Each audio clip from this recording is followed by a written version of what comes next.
Hoy iniciamos una serie nueva acerca del carácter de Dios y vamos a comenzar como comienza la Biblia, el Antiguo Testamento. El Nuevo Testamento comienza hablando de que en el principio Dios creó los cielos y la tierra y que en el principio era el Verbo estaba con Dios y el Verbo era Dios y que todas las cosas por Él fueron hechas. Así que vamos a comenzar la serie acerca del carácter de Dios, de cómo es Dios, de quién es Dios, hablando de Dios y de la grandeza de Dios como el Creador. Para ello vamos a leer en la palabra del Señor en Hechos capítulo 17, leeremos los versículos del 15 al 34. Hechos 17 del 15 al 34. Dice así la palabra del Señor. Y los que se habían encargado de conducir a Pablo le llevaron a Atenas, y habiendo recibido orden para Silas y Timoteo de que viniesen a él lo más pronto que pudiesen, salieron. Mientras Pablo los esperaba en Atenas, su espíritu se enardecía viendo la ciudad entregada a la idolatría. Así que discutía en las sinagogas con los judíos y piadosos y en la plaza cada día con los que concurrían. Y algunos filósofos de los epicúreos y de los estoicos disputaban con él, y unos decían, ¿qué querrá decir este palabrero? Y otros, parece que es predicador de nuevos dioses, porque les predicaba el evangelio de Jesús y de la resurrección. Y tomándole, le trajeron al Areópago, diciendo, ¿podremos saber qué es esta nueva enseñanza de que hablas? Pues traes a nuestros oídos cosas extrañas. Queremos pues saber qué quiere decir todo esto.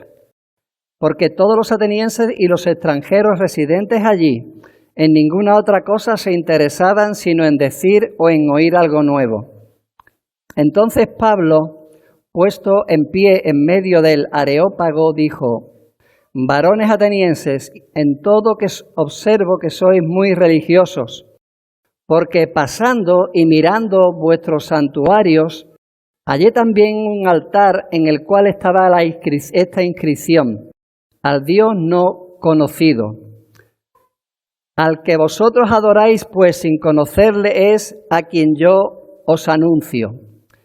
El Dios que hizo el mundo y todas las cosas que en él hay, siendo Señor del cielo y de la tierra, no habita en templos hechos por manos humanas, ni es honrado por manos de hombres, como si necesitase de algo, pues Él es quien da a todos vida y aliento y todas las cosas.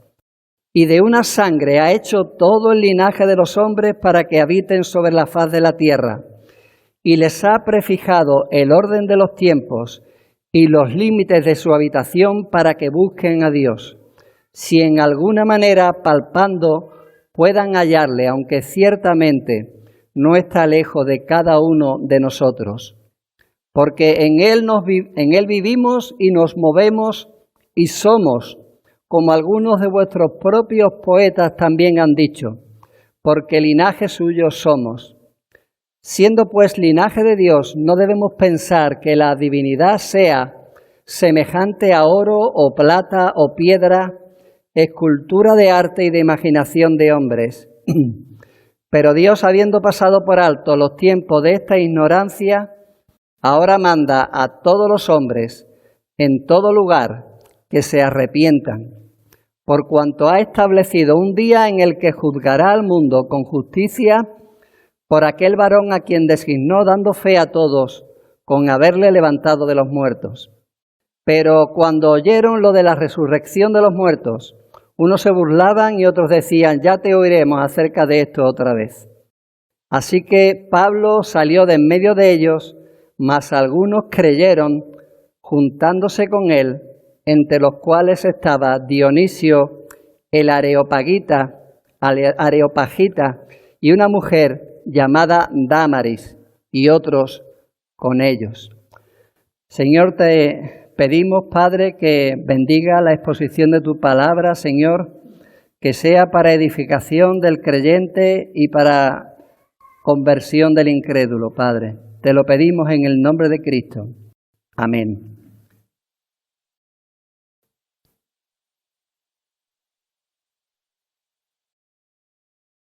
Recuerdo hace ya muchos años, es verdad, Pacurri, que el tiempo pasa, y hace muchos años me acuerdo que la Lidia era pequeñita, casi que no sabía hablar y estaba malita.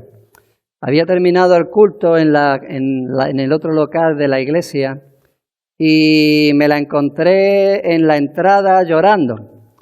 Ella estaba allí llorando, rodeada de gente, más bien rodeada de piernas, porque las piernas le llegaban aquí, y ella lloraba, rodeada de gente que no la veía.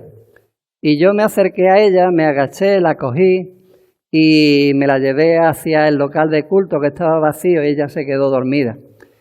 Y al cabo del tiempo ella contó su experiencia. Y como ella lo contaba, era que mi abuelo me cogió, es decir, me cogió y me curó.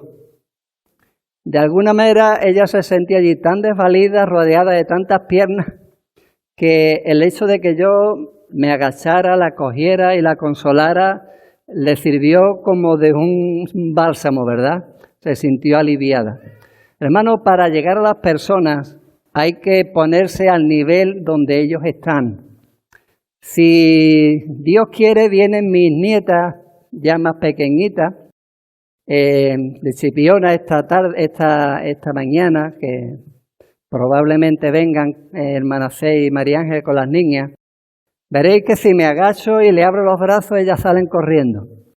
Y no me importa que me duela la rodilla, hermano, no me puedo agachar casi, pero no me importa porque merece la pena. Cuando tú te pones al nivel de donde están las personas se sienten atendidas, queridas, correspondidas, y eso crea un vínculo que es diferente a que si le hablas a alguien desde arriba. Tienes que acercarte a las personas al nivel que están las personas. Eso es lo que hacía Pablo cuando predicaba. Él no predicaba lo mismo a un judío que a un griego. A los judíos le predicaba, dice en el versículo 17 del versículo 3 del capítulo 17, cuando Pablo predicó, poquito antes de este relato de cuando Pablo estuvo en Atenas, cuando predicó en la sinagoga de Tesalónica, él le dice que declaraba y exponía por medio de las Escrituras que era necesario que el Cristo padeciese y resucitase. A los judíos les hablaba por medio de las Escrituras. Era en el nivel donde ellos se encontraban y allí les exponía el Evangelio de Cristo. Pero a los griegos no le podía hablar de la misma manera. Así que ni siquiera aparece la palabra escritura en el texto, aunque le habla lo que dice la palabra de Dios, no cita la palabra de Dios, porque ellos no conocían la palabra de Dios.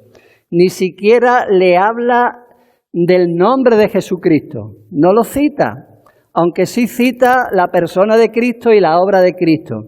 Pero a cada uno le habla a su nivel. Como le dice Pablo a los Corintios, me he hecho a los judíos como judío para ganar a los judíos. A los que están sin ley, es decir, a los que no son judíos, como si yo estuviese sin ley, para ganar a los que están sin ley. Dice, a todos me he hecho de todo, para que de todos modos salve a alguno. La idea era ganar almas para Cristo predicándoles el Evangelio. Y se ponía en el lugar que estaba la persona. No debemos hacer como los fariseos que pretendían enseñar desde la cátedra de Moisés. Bueno, yo me subo aquí arriba porque es más fácil que me veáis, pero yo no intento enseñar desde arriba, sino a vuestro nivel.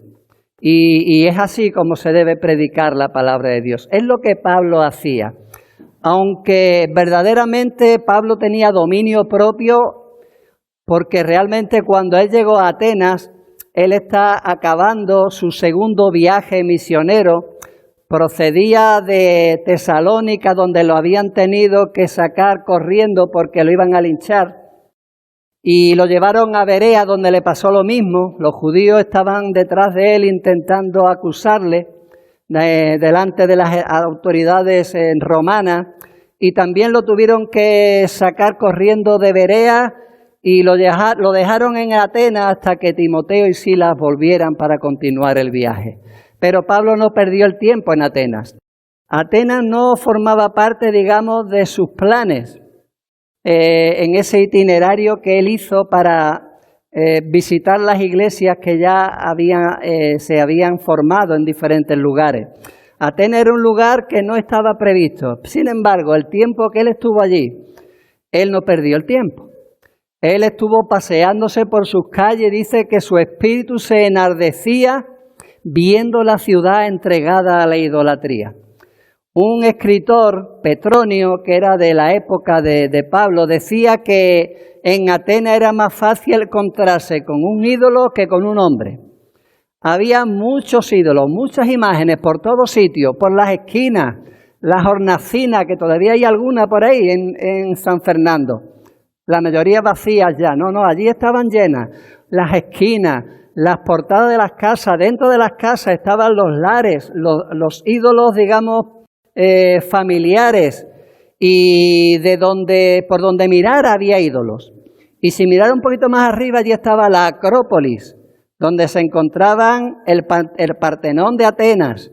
En otra colina estaba la colina de Minerva, y estaba todo repleto de ídolos. Y para un judío eso era algo ofensivo, porque Pablo era celoso de Dios y sabía que Dios aborrecía la idolatría. Y el enojo de Pablo tenía también que ver con el daño que había hecho la idolatría en el pueblo de Israel. Israel había sufrido muchísimo ese pecado y las consecuencias que tuvieron para ello. La deportación, el cautiverio tuvo mucho que ver con el hecho de que ellos se entregasen a la idolatría. Y si algo aprendió el pueblo judío del exilio y del cautiverio, es que la idolatría era algo que debían evitar. Nunca más cayeron en eso. Cayeron en otras cosas, pero no en la idolatría. La palabra del Señor deja claro en el primer mandamiento: no tendrá dioses ajenos delante de mí. Pero en el segundo mandamiento todavía lo deja más claro: no te harás imagen ni ninguna semejanza de lo que está arriba en el cielo, ni abajo en la tierra, ni en las aguas debajo de la tierra. No te inclinarás ante ellas, ni las honrarás. Bueno, esos son de los dioses falsos, pero ¿y del Dios verdadero? En Éxodo 20, donde se relatan los 10 mandamientos, en el versículo 23, Dios, por si acaso le queda algo de duda al pueblo de Israel, le dice: no hagáis conmigo dioses de plata, ni dioses de oro os hagáis. Jesús citó a Satanás el texto que aparece también en Deuteronomio, que es una repetición de los mandamientos, en el que le dijo el Señor a Satanás: al Señor tu Dios adorarás y a Él solo rendirás culto. Guardad, dice en Deuteronomio 4, guardad pues mucho vuestras almas, pues ninguna figura visteis el día que Jehová habló con vosotros en medio del fuego, para que no os corrompáis y hagáis para vosotros escultura, imagen de figura alguna, efigie de varón o de hembra. Dios no quiere ser adorado por medio de imágenes, y eso no solo incluye a los dioses falsos, sino también incluye al único Dios verdadero. La Iglesia de Roma ha intentado maquillar este mandamiento. De hecho, lo han quitado de los 10 mandamientos, el segundo mandamiento. Y en el año 787, en el segundo concilio de Nicea, declararon que la imagen de Dios era un objeto tan digno de veneración como Dios mismo. El segundo concilio de Nicea, el siglo VIII. Y hacen una distinción entre lo que es adoración y veneración. A Dios se le puede adorar por medio de imágenes, pero a los demás vírgenes y santos solo venerar o honrar. Pero hermano, eso no es lo que dice la palabra de Dios. Al Señor tu Dios adorarás y a Él solo honrarás. A Él solo adorarás, a Él solo venerarás. Y no os hagáis conmigo dioses de oro ni dioses de plata os haréis. No se trata de hacerlo, pero no para adorarlo. Es que yo lo tengo ahí, pero yo no lo hago para adorarlo. No, el Señor dice, no os hagáis. Así que Pablo estaba, digamos, indignado viendo eso. Sin embargo, él se aguantó. Sabía que esas personas eran unos ignorantes. No sabían lo que estaban haciendo. De alguna manera tuvo el mismo carácter de Jesús cuando oró por los que le crucificaban y dijo, Señor, perdónalos porque no saben lo que hacen. Pero esas personas que no sabían lo que hacían, había que predicarles el Evangelio, porque la ignorancia no lo eximía de su culpabilidad y de su responsabilidad por no adorar a Dios como Él se merece. Así que lo que hizo fue predicarle el Evangelio de Jesús y de Anástasis. Así lo entendieron ellos, el Evangelio de Jesús y de la resurrección, que la palabra es Anástasis. Ellos entendieron que Jesús y Anástasis, la resurrección, eran dos dioses. Y por eso acusaron a Pablo de predicar de nuevos dioses, Jesús y Anástasis. Así que Pablo dice que primero fue a los judíos, como él solía hacer, y allí les predicó por medio de las Escrituras.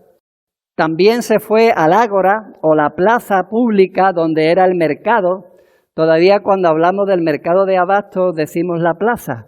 Bueno, pues la plaza era el ágora, donde se reunía la gente para comerciar, pero también para charlar y para cotillear de las últimas novedades, como hemos hecho nosotros con los cumpleaños. Así que Pablo fue donde estaba la gente, en el ágora. Y dice que allí ellos discutían con Pablo. Aquí la palabra discutir no tiene que ver con subir el tono o una controversia, sino él dialogaba con las personas acerca de Jesús y de la resurrección. Y entre esas personas habían filósofos también. En Grecia es la cuna de los filósofos y Atenas mucho más, ¿no? Y aunque ya Atenas no era lo que fue en el pasado, pero todavía allí había una cultura de la razón y de la filosofía y escuelas de filósofos que eran importantes. Entre ellos estaban los estoicos, dice, y los epicúreos. Dice que algunos filósofos de los epicúreos y de los estoicos disputaban con él. Y unos decían, ¿qué querrá decir este palabrero? Y otro parece que predica de nuevos dioses, porque les predicaba el Evangelio de Jesús y de la resurrección, de Anástasis, ¿no? Ellos lo entendieron mal. No sabemos cómo fue recibido el mensaje en la sinagoga de Atenas. No nos lo dice Lucas en el relato de los Hechos. Lo que sí sabemos es que no fue muy bien recibido entre los filósofos. Los epicúreos, ¿quiénes eran los epicúreos? Los epicúreos no eran religiosos, aunque sí eran supersticiosos. Creían en los dioses, pero entendían que los dioses no se preocupaban de los hombres y que por tanto los hombres no tenían por qué preocuparse de Dios. Lo más importante en la vida era el placer, conseguir el placer, evitar aquello que te incomode, que te quita la felicidad y apostar por aquello que te da placer. Eso, hermano, todavía sigue vigente, esa filosofía, ¿verdad? Buscar la felicidad por medio del placer. Es lo que Pablo cita cuando dice que si la resurrección no existe, comamos y bebamos que mañana moriremos. Era el lema de los epicúreos. comamos y bebamos que mañana moriremos. O hermano, bebe que la vida es breve, diríamos hoy. Y luego estaban los estoicos. Creían todo lo contrario. Creían en un Dios creador de la naturaleza, pero que tampoco era un Dios personal. Todo era Dios. En la naturaleza está Dios. Diríamos hoy, la naturaleza es sabia. En vez de decir Dios es sabio, no, la naturaleza es sabia. Y eran todo lo contrario a los epicúreos. Los estoicos, lo que evitaban era todo aquello que pudiera dominar sus sentidos. Y por lo tanto el placer, que es algo que te domina, ¿no? Que necesitas. Eran materialistas, creían que los dioses habitaban en las cosas creadas. Así que Pablo no coincidía lo que predicaba con ninguno de los dos y lo llamaron palabrero. Aquí palabrero es literalmente semillero, el que coge semillas de aquí y de allí, y lo que ellos entendieron era que cogía una verdad de aquí, otra verdad de allí, y con eso hizo una doctrina, ¿no? Y había una ley en Atenas que decía que ningún hombre debía introducir un dios nuevo. 400 años antes habían matado a Sócrates, famoso, ¿no?, en el mismo Areópago, con la misma acusación que tuvieron contra Pablo, por enseñar nuevos dioses, y lo obligaron a tomar cicuta. Ya el Areópago, que era el tribunal donde se juzgaban las nuevas doctrinas, ¿no?, ya no era lo que había sido siglos atrás, pero bueno, a Pablo lo llevaron a ese lugar, al tribunal del Areópago, que significa la colina de Ares. El Ares era otro de los dioses de los griegos, y lo llevaron allí para ser juzgado respecto a lo que él estaba enseñando. La verdad que si habían hecho alguna ley buena era esa, porque ya tenían demasiados dioses como para decir hasta aquí. Aquí ya no se trae ni un dios más, ¿no? Eso fue lo que ellos decidieron. No va a haber dioses nuevos más en Atenas porque ya tenemos bastante. Así que le trajeron al Areópago y le dijeron, ¿podremos saber qué es esta nueva enseñanza de que hablas? Pues traes a nuestros oídos cosas extrañas. Queremos pues saber qué quiere decir esto. Dice, porque todos los atenienses y los extranjeros residentes allí en ninguna otra cosa se interesaban sino en decir o en oír algo nuevo. Hermano, qué oportunidad, hermano. Fíjate que nos digan a nosotros eso. Vente a la iglesia mayor y cuéntanos qué es lo que quieres decir, que no lo entendemos bien. Enséñanos. Maravilloso, ¿no? Bueno, realmente no había una intención genuina de conocer lo que Pablo estaba diciendo. Era más bien curiosidad. Esta gente, por lo visto, se aburría mucho y se distraían como lo hacemos. Bueno, es que yo creo que poca gente va a reconocer que ven los programas del corazón. Nos distraemos a escuchar cosas nuevas y en cotilleo.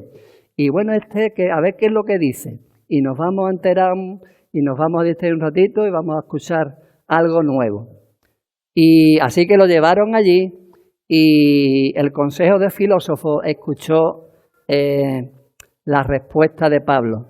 Hermano, voy a plagiar un sermón, cosa que nunca he hecho, pero esta vez lo voy a hacer.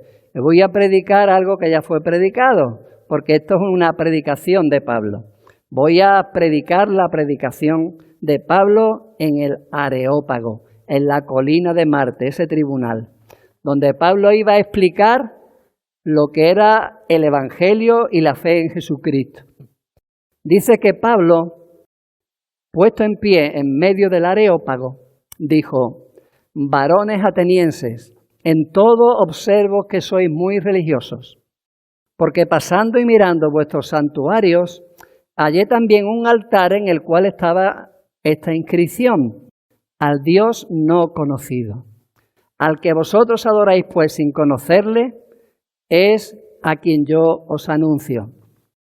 Pablo era muy inteligente y fijaros cómo se coloca al nivel de los filósofos.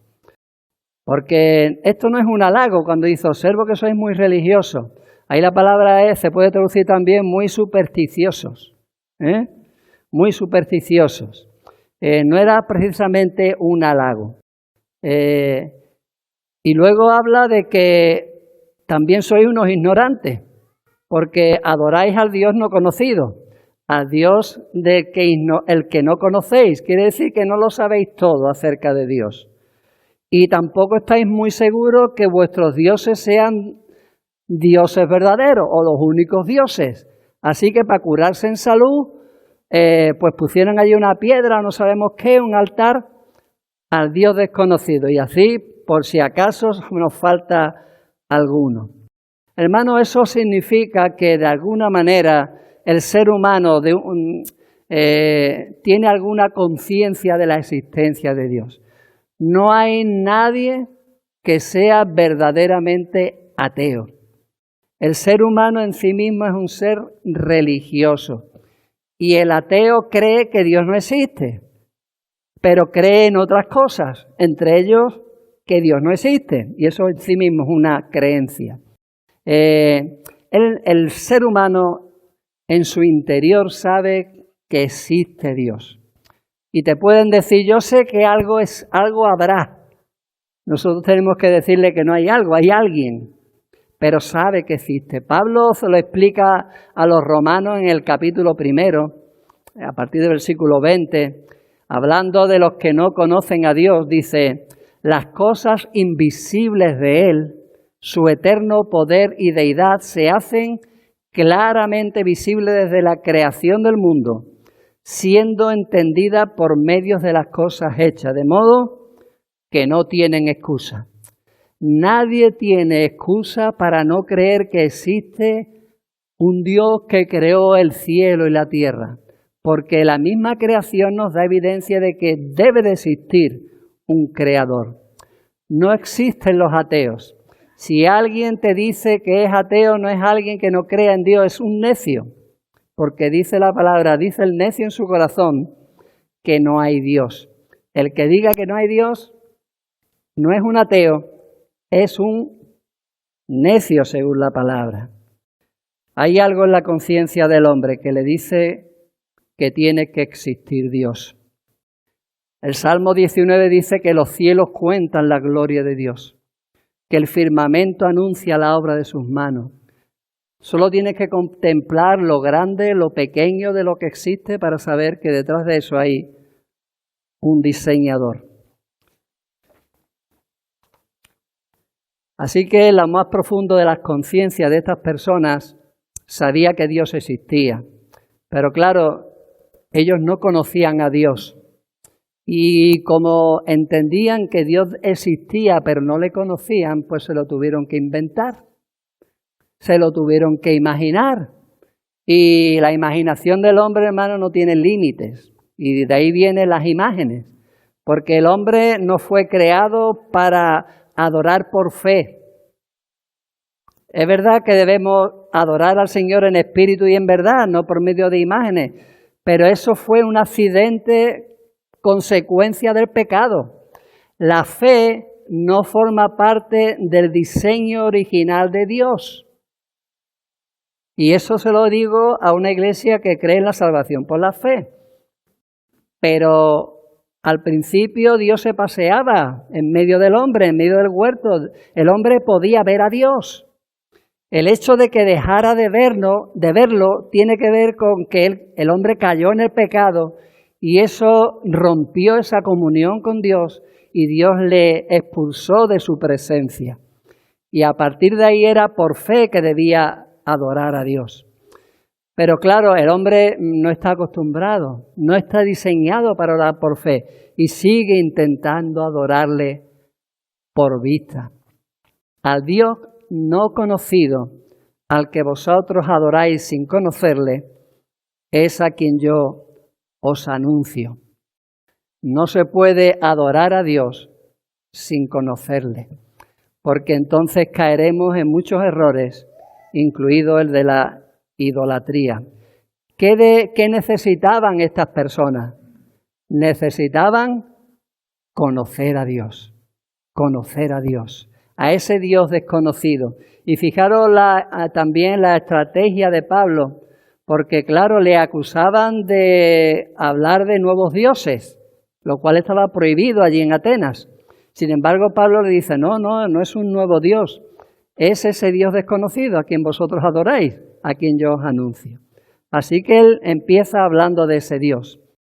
Y comienza, como dije antes, hablando de el Dios creador, el Dios que creó todas las cosas. Dice, el Dios que hizo el mundo y todas las cosas que en él hay, siendo Señor del cielo y de la tierra, no habita en templos hechos por manos humanas, ni es honrado por manos de hombre, como si necesitase de algo, pues Él es quien da a todos vida y aliento y todas las cosas. Comienza como la palabra de Dios. En el principio, Dios creó todas las cosas. Como en el Nuevo Testamento, en el principio, el Verbo, todas las cosas fueron hechas por Él y sin Él nada de lo que ha sido hecho fue hecho. Les presentó a Dios como creador. Todo tuvo su principio porque en el principio fue Dios el que dio comienzo a todo lo creado. Todo lo que existe, incluso nosotros mismos, estamos aquí porque Dios nos dio vida. Dios es eterno. Todo comenzó con Dios y eso excluye a Dios mismo. Dios no tuvo principio ni tendrá fin, Él es eterno. Antes que nada existiera, Dios ya existía en el principio. Él es Dios desde la eternidad hasta la eternidad. No está afectado por el tiempo, como los ídolos que sí tuvieron principio y fueron creados. Él es autoexistente, no depende de nada ni de nadie para existir, porque el poder de la vida está en Él y emana de Él. Él es la vida y eso lo convierte, como dice Pablo, en el Señor del cielo y de la tierra. Él es el dueño. ¿Recordáis la parábola que Efraín predicó el domingo pasado? No puedo hacer yo lo que quiera con lo que es mío. Hermano, todo es suyo. Él es el creador de todo. Le pertenecemos, Él es Señor del cielo y de la tierra. Él es soberano, el dueño de todo y de todos. Y tiene derecho sobre todo. Solo hay un Dios que no es parte de lo creado, sino que es el dueño y Señor de todo lo creado. Y ese es el único Dios verdadero. Y solo Él tiene autoridad para imponer sus normas y pedirnos cuenta. Él puede hacer lo que quiera con lo que es suyo y nos va a pedir cuenta porque todo lo que nos ha dado es suyo. Y Dios es autosuficiente, no necesita de nada ni de nadie, no te necesita a ti ni a mí. El hombre querría controlar a Dios, meterlo en una casa y cuando le convenga abrir las puertas, presentarse delante de Él y después dejarlo allí y cerrar la puerta. Incluso ya no existen, creo, o existirán pocas, pero había incluso capillitas de estas que se iban de casa en casa y ya tenías a Dios. Cuando te interesaba, abrías la capillita, le pedías lo que tú quieras y después cerrabas la capillita y ahí lo dejabas. El hombre querría hacer eso con Dios, pero Dios no habita en templo hecho por manos humanas, ni es honrado por manos de hombre, como si necesitase algo. Dios no necesita nada de nosotros. Él no necesita ser adorado. Si le debemos adoración no es porque Él lo necesite, sino porque Él lo merece. Y esa es la culpa en el hombre. Aunque por su ignorancia no adora a Dios, Dios se merece ser adorado. Así que es un pecado, aunque sea por ignorancia. Porque la ignorancia de la ley no exime de su cumplimiento. No es Él el que nos necesita a nosotros. Somos nosotros los que le necesitamos a Él. Él es, dice, a quien da a todos vida y aliento a todas las cosas. Somos nosotros los que necesitamos a ese Dios que no solo creó todas las cosas y después se desentendió de su creación, sino necesitamos a ese Dios que también la sustenta cada día. Hermanos, si Dios dejara de sustentar las cosas, nos soltara de la mano, todo desaparecería en un instante. Y Él no lo va a hacer, pero podía hacerlo, porque dependemos de Él para todo, para la vida y para mantener nuestra vida y sostenernos. También Dios no creó solamente todas las cosas, sino que creó al hombre de una manera especial. Dice que de una sangre, o de uno, la palabra ahí es uno, ha hecho todo el linaje de los hombres. El hombre es creación especial de Dios. La creación del hombre es algo especial. Todos los hombres descendemos de un antepasado común. De uno, dice, de una sangre ha hecho todo el linaje de los hombres. Eso quita toda discriminación racial, que en esta época era algo novedoso y radical.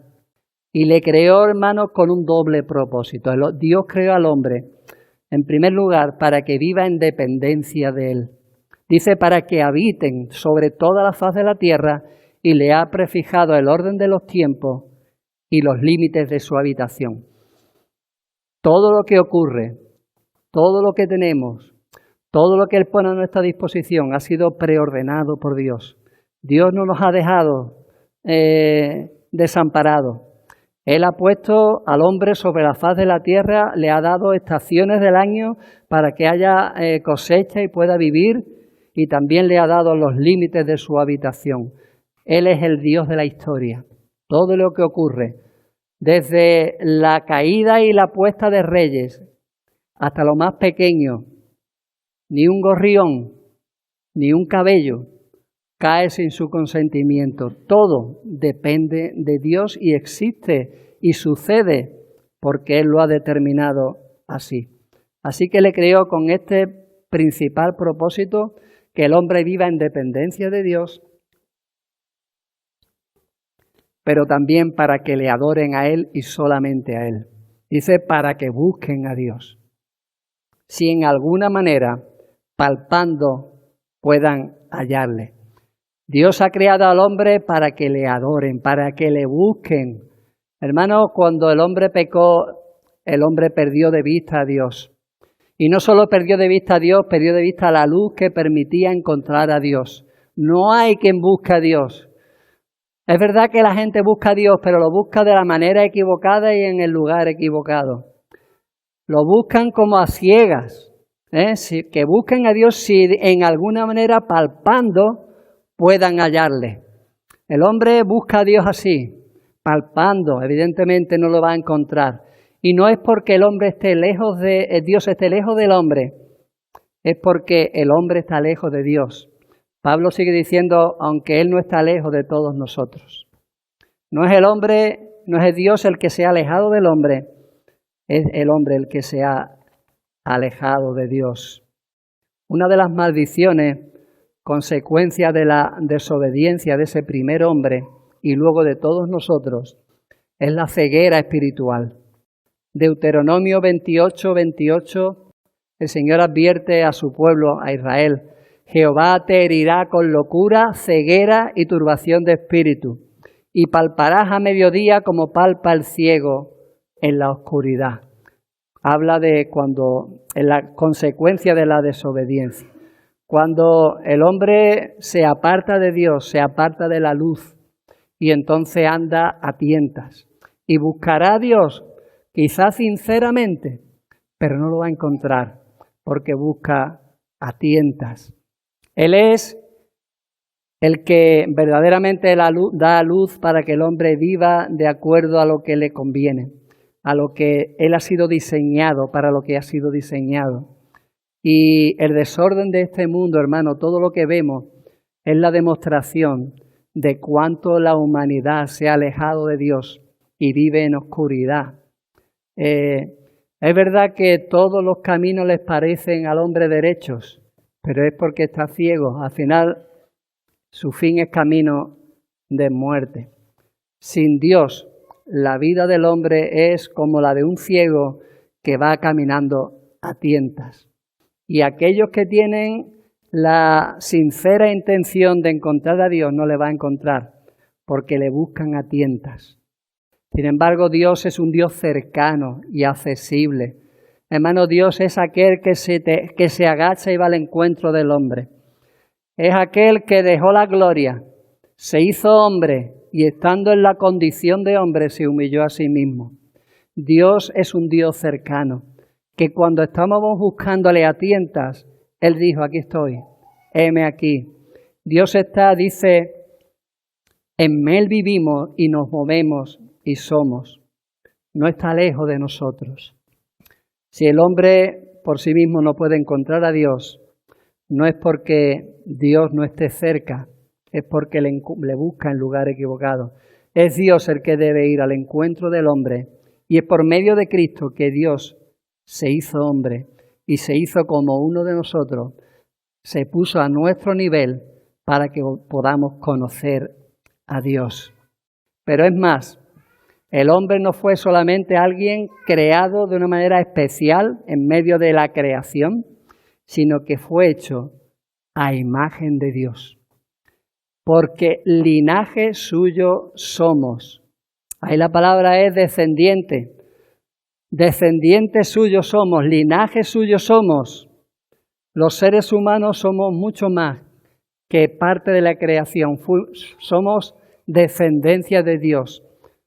No es Dios el que es como el hombre. Es el hombre el que debe ser como Dios, porque fuimos hechos a su imagen y semejanza. El problema es que el hombre trastornó esa imagen de Dios en él y también trastornó la imagen que tenía de Dios y que hasta entonces había sido perfecta. Ya no le vemos, ya no le conocemos como deberíamos, pero es que tampoco nos conocemos a nosotros mismos como deberíamos. Tú puedes sentirte que eres una buena persona hasta que llegas a saber cómo Dios te ve. Tú no te vas a conocer a ti mismo hasta que no sepas cómo Dios te ve. Y algún día nos veremos y sabremos cómo Él nos ve y también le veremos tal como Él es. Y entonces verdaderamente, hermano, todo orgullo caerá. Fuimos creados para andar por vista, para ver a Dios. Sin embargo, el pecado rompió todo eso. Y ahora el hombre se tiene que imaginar cómo es Dios. Hermano, Dios no es como nosotros. El hombre, ¿qué es lo mejor que conoce? Lo más perfecto. Otro hombre. Pues se imagina a Dios como un hombre. Y aquellos que tienen más imaginación se le imagina como el sol, como la luna, como las estrellas. Pero ha llegado el momento de dejar de ser ignorante. Dios ha tenido la misericordia de darse a conocer. Él es verdad que no es semejante a oro o plata o piedra o escultura o imaginación de hombre, pero ahora te voy a decir cómo es Dios. Dice Dios, habiendo pasado por alto los tiempos de esta ignorancia, ahora manda a todos los hombres en todo lugar que se arrepientan. El hecho de que Dios pasara por alto los tiempos de esa ignorancia no tiene que ver con que Dios fuera tolerante con la idolatría, o con esa falsa religiosidad o esa superstición del hombre, sino que Él soportó todas estas cosas con paciencia hasta que llegara el momento de que Él se diese a conocer tal y como Él es. Ahora ha llegado ese momento. Ha llegado el momento de conocer la verdad, de conocer cómo es Dios. Y es por eso que Pablo estaba predicando acerca del Evangelio de Jesucristo y de la resurrección.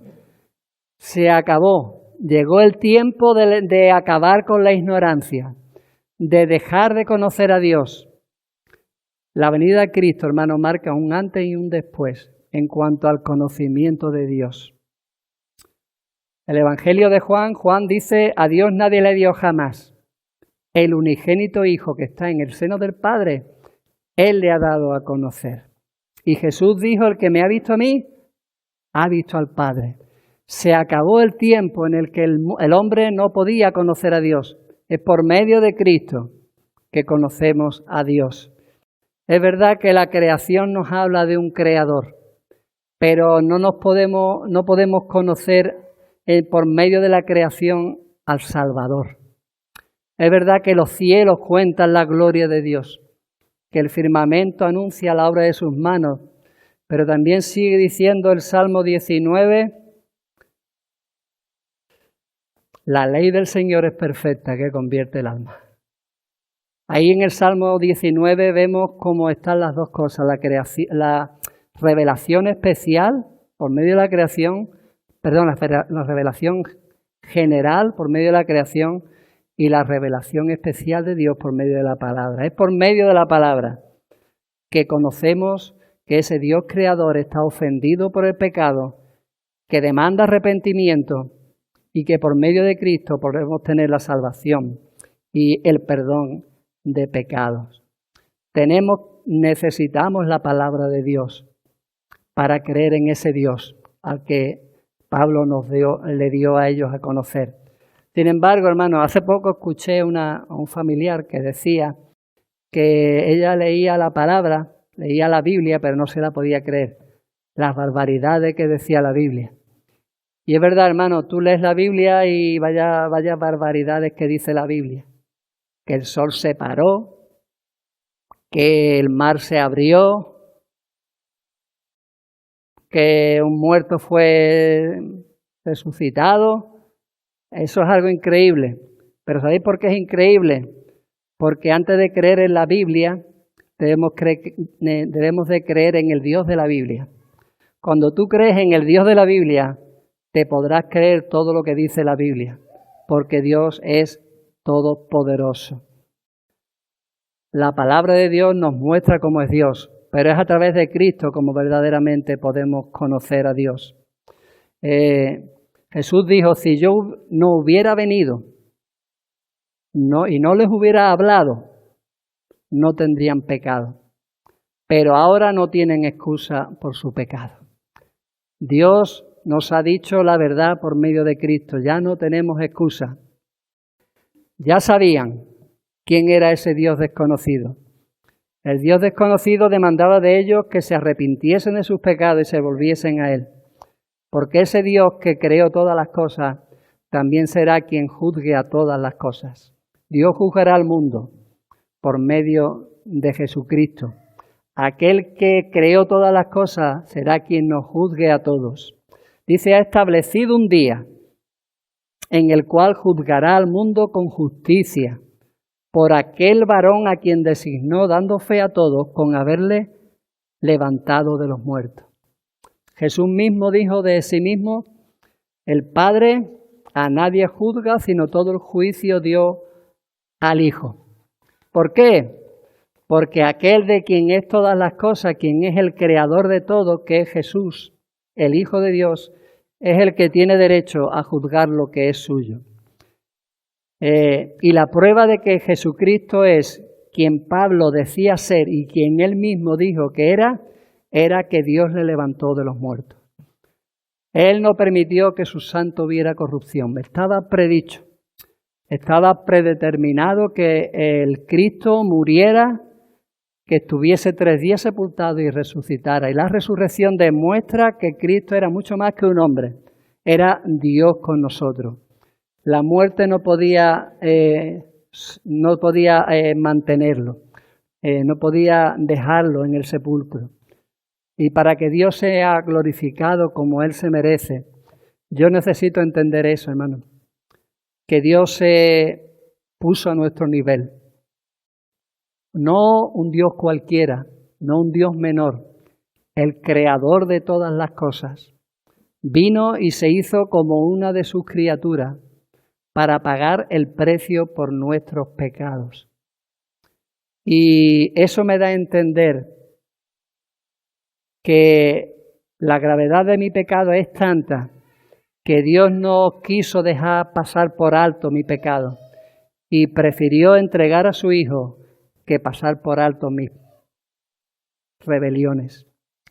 Por eso esta vida, hermano, es tan valiosa, porque el Hijo de Dios pagó con su vida el rescate de muchos. Así que la predicación del Evangelio demanda una decisión personal. Arrepentíos. Dios manda a todos los hombres en todo lugar que se arrepientan. Por tu culpa el Hijo de Dios murió y resucitó. Todo aquel que en Él cree no se pierde, tiene vida eterna. Si rechazas la obra salvadora de Cristo, estás demostrando que no crees en el Salvador. Y si no crees en el Salvador, tendrás que enfrentarte al juez de todos. Dios, antes de juzgar, siempre advierte. Lo hizo en tiempos de Noé, lo hizo cuando Nínive iba a ser destruida. En el Apocalipsis vemos como una y otra vez los juicios son para que se arrepienta la gente y ahora todavía sigue haciéndolo. Dios manda a todos los hombres en todo lugar que se arrepientan, ahora que conocen a Dios por medio de Cristo. ¿Cuál fue la reacción? Dice que cuando oyeron lo de la resurrección de los muertos, unos se burlaban, otros decían, ya te oiremos acerca de esto otra vez. Así que Pablo salió en medio de ellos. Hasta aquí llegamos. Este que está hablando no de otra diosa, no de Anástasis, sino de la resurrección de uno que dice que era el creador que vino a este mundo, se hizo hombre, murió y resucitó. Eso no hay quien se lo crea. Otros decían, bueno, ya te oiremos más tarde, tenemos que pensarlo. Como le dijo Pablo a los Corintios, en 1 Corintios 1, 22, los judíos piden señales, los griegos buscan sabiduría, pero nosotros predicamos a Cristo crucificado. Para los judíos ciertamente tropiezo, para los gentiles locura, mas para los llamados así judíos como griegos, Cristo poder de Dios y sabiduría de Dios. Hermano, el mundo no va a creer por medio de la sabiduría. Dios quiso salvar a los creyentes por la locura de la predicación. Es por la fe, hermano, por la fe dice, entendemos haber sido constituido el universo por la palabra de Dios. Dice, de modo que lo que se ve fue hecho de lo que no se veía. Tú vas a entender al Dios creador por medio de la fe, no por lo que vas a ver, sino por lo que vas a creer. Y eso hay que creerlo. Y ellos dijeron, hasta aquí llegamos. Eso no hay quien se lo crea. Y perdieron la oportunidad de arrepentirse y ser salvos. Otros lo dejaron para más tarde. Y quizás no hubo otra oportunidad para ellos. Pero hermano, la resurrección es algo imprescindible para el cristiano. Porque Pablo, como les explica a los corintios también, si los muertos no resucitan, comamos y bebamos que mañana moriremos. Pues a cero de los epicúreos, que es lo mejor. Porque si no hay resurrección de muertos, dice, tampoco Cristo resucitó. Y si Cristo no resucitó, vana es nuestra esperanza, vana es también nuestra fe. ¿Para qué ocuparnos de religiones y de perder el tiempo adorando a dioses que no nos van a pedir cuenta de lo que hagamos? ¿Para qué vamos a perder el tiempo haciendo ofrenda a esos dioses, sino al final, cuando con la muerte acaba todo? Sin embargo, algunos dicen que creyeron.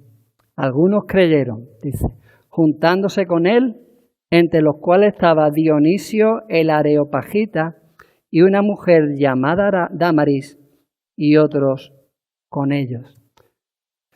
Es verdad que ya no se producían las grandes conversiones del principio, que tuvieron sobre todo que ver con que eran conversiones de mayoría de judíos que ya conocían la palabra de Dios y tenían una predisposición a creer, ¿no? Por cuanto muchos esperaban a ese Mesías al que se les anunció. Pero eso fue decayendo y en las iglesias ya no había grandes conversiones de multitudes, de miles. Aquí solo unos pocos. Sin embargo, hermanos, aunque solamente unos pocos crean, merece la pena predicar el Evangelio. Y he dicho antes que la predicación del Evangelio demanda una decisión. ¿De qué grupo formas parte? ¿De aquellos que creen hasta un punto en el que ya no se creen lo que dice la palabra? ¿Que tienen límites a lo que Dios le dice o lo que Dios les revela? ¿Aquellos que creen que el Evangelio es locura? ¿Aquellos que dejan su decisión para más tarde? Recuerda el Señor lo que le dice al rico: necio, esta noche vienen por tu alma, y lo que es atesorado, ¿de quién será? No sabemos si tenemos tiempo para dejarlo para más tarde. O a los que verdaderamente el Evangelio les toca el corazón, Dios le abre su entendimiento para que por la fe entienda las Escrituras y dejan aquello que ofende a Dios, le pide al Señor perdón por las veces que han pecado y le han ofendido y se acogen a la gracia de Dios por medio de Cristo. Actualmente, hermano, hay una placa de bronce, la podéis buscar por internet, en el pie de acceso a la colina del Areópago.